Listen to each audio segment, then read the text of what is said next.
Second livre de Samuel, chapitre 4. Quand le fils de Saül apprit qu'Abner était mort à Hébron, ses mains devinrent lâches et tout Israël fut consterné.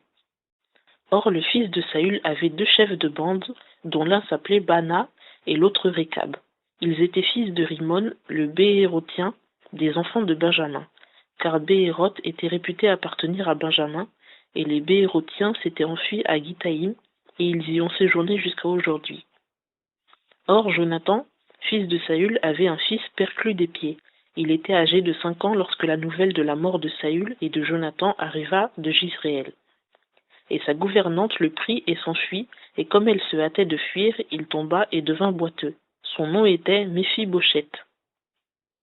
Les fils de Rimon, le Béhérothien, Récab et Baana, vinrent donc et entrèrent à la chaleur du jour dans la maison d'Ish-Bosheth, comme il prenait son repos de midi.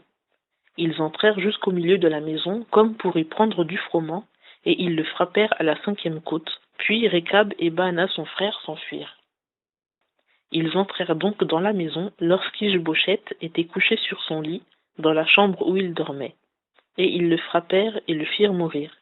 Puis ils lui coupèrent la tête et la prirent, et marchèrent par le chemin de la plaine toute cette nuit-là.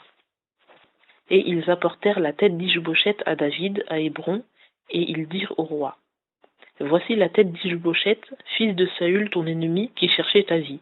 L'Éternel a vengé aujourd'hui le roi mon seigneur de Saül et de sa race. Mais David répondit à Récab et à Baana son frère, fils de Rimon le Béhérothien, et leur dit: L'Éternel est vivant, qui a délivré mon âme de toutes mes détresses.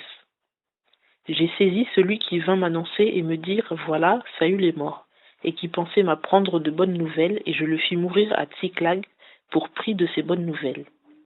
Combien plus, quand des méchants ont tué un homme de bien dans sa maison, sur son lit, ne redemanderai-je pas maintenant son sang de votre main, et ne vous exterminerai-je pas de la terre? Et David donna ordre à ces gens qui les tuèrent, et leur coupèrent les mains et les pieds, et les pendirent près de l'étang d'Hébron. Puis ils prirent la tête d'Ish-Bosheth, et l'ensevelirent dans le tombeau d'Abner.